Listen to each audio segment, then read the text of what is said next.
ओम श्री सद्गुरुवाय नमः। श्री गुरु चरणों में मेरा सत बार नमन। शीर्षक सत्संग के बिना। याद रख लो, चाहे कुछ भी कर लो, बिना सत्संग के कदापि कल्याण नहीं हो सकता। जैसे रावण ने बहुत कुछ किया, अन्य तपस्वियों ने भी बहुत कुछ किया, लेकिन सत्संग के अभाव में उनका कल्याण नहीं हो सका। विश्वामित्र जी ने घोर तप में प्रवृत्त होकर माता गायत्री को प्रकट कर लिया और इतनी शक्ति को अर्जित कर लिया कि शक्ति को सशरीर स्वर्ग तक पहुंचने की क्षमता आ गई। उनमें इतना सब कुछ प्राप्त हुआ, लेकिन इससे उन्हें कुछ भी लाभ नहीं हो पाया। वशिष्ठ जी विश्वामित्र जी को राजर्षि संबोधित करते थे और विश्वामित्र जी ब्रह्मर्षि कहलाना चाहते थे। इसलिए उनका हृदय वशिष्ठ जी के प्रति द्वेष और क्रोध से चिढ़ता जल जलाता रहा। वे काम के वशीभूत होते रहे। एक रूपसी के नर्तन को भी वे झेल न सके और पदच्युत हो गए। अपने जीवन के उत्तरार्ध में विश्वामित्र जी वशिष्ठ जी की शरण में गए। उनके चरणों में अपने अहंकार को विसर्जित कर उनका सत्संग सदुपदेश प्राप्त किया। तब वे ऋषित्व प्राप्त कर मुक्त हुए।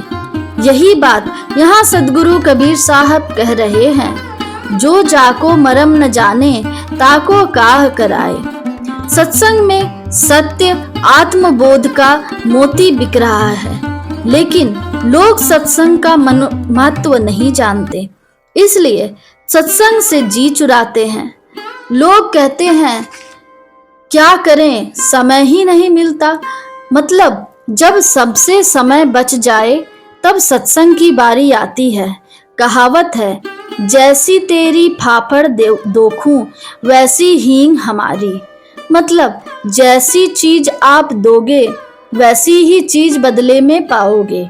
जब आप उपेक्षा भाव से सत्संग सेवन करेंगे तो सत्संग का जितना लाभ होना चाहिए उतना नहीं मिल पाएगा। अगर आप सत्संग का महत्व समझकर वहां जाते हैं तो बहुत लाभान्वित हो सकते हैं। इसलिए यहाँ सद्गुरु कबीर साहब कह रहे हैं, जो जाको मरम न जाने ताको काह कराए। पारस और संत। एक बार एक संत भिक्षाटन के लिए कहीं चले जा रहे थे। रास्ते में एक झोपड़ी मिली। उन्होंने जोर से पुकार लगाया, माता भिक्षांग देही। झोपड़ी से एक महिला निकली। फटे चिटे पैबंद लगे हुए कपड़े, हड्डी निकली हुई काया, धसी हुई आंखें, किसी तरह टोहती हुई वह बाहर निकली।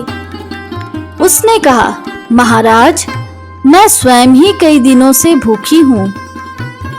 कितने दिन हो गए भोजन किए यह भी मुझे पता नहीं है। क्या भिक्षा दूं? मेरे पास तो कुछ भी नहीं है। महात्मा जी ने उसकी बातों में रस न लेकर झोपड़ी के भीतर रखे एक पत्थर पर दृष्टि डाली और पूछा, उस पत्थर से क्या करती हो? उसने जवाब दिया, महाराज, कहीं से जब कुछ नहीं मिलता तो खेत से थोड़ा घास वास लाकर उसी में पीस लेती हूँ और उससे ही अपनी भूख मिटा लेती हूँ।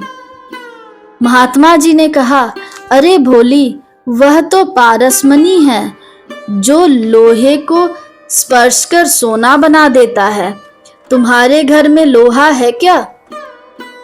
उसने कहा, हाँ, कुछ टूटे फूटे लोहे के बर्तन होंगे। महात्मा जी ने उन लोहे के बर्तनों को मंगवाया और पारस पत्थर में छुआया। पारस का स्पर्श पाकर लोहा सोना बन गया। महात्मा जी ने कहा, बेटी, यह पत्थर तुम्हारे पास कब से है? उसने कहा, पुरखे दर पुरखे से यह पत्थर हम लोगों के पास चला आ रहा है। महात्मा जी ने कहा, बेटी, गरीबी का कारण तुम्हारा धनाभाव नहीं, तुम्हारा अनजानापन है। तुम्हारे पास तो ऐसा पत्थर है जिससे तुम चाहो तो संसार में सर्वाधिक धनी बन सकती हो, पर तुम्हें पारस पत्थर के महत्व का ज्ञान ही नहीं है, इसलिए तुम्हारी यह दुर्दशा है। उसी तरह मानव के लिए भी सत्संग पारस है। जो व्यक्ति को छूकर सोना बना देता है, जो व्यक्ति को पशुत्व से उठाकर देवत्व के आसन पर विराजित कर देता है, पर जब तक लोग सत्संग की महिमा न जाने और सत्संग का स्पर्श अपने मन से न होने दें, तब तक वे सत्संग से लाभ नहीं उठा पाते और कंगाल के कंगाल ही बने रह जाते हैं। यही यहाँ सद्गुरु कबीर साहब कहना चाहते हैं। पुनश्च याद रखो, सत्संग से सत्य बोध मिलता है, सत्य बोध से अज्ञान अंधकार का नाश होता है और अज्ञान अंधकार से उत्पन्न काम, क्रोध, लोभ, मोह, मद, मत्सर आदि सभी नष्ट हो जाते हैं। अतः सत्संग की उपेक्षा कदापि ना करो। शुभम भवतु, मंगलम भवतु।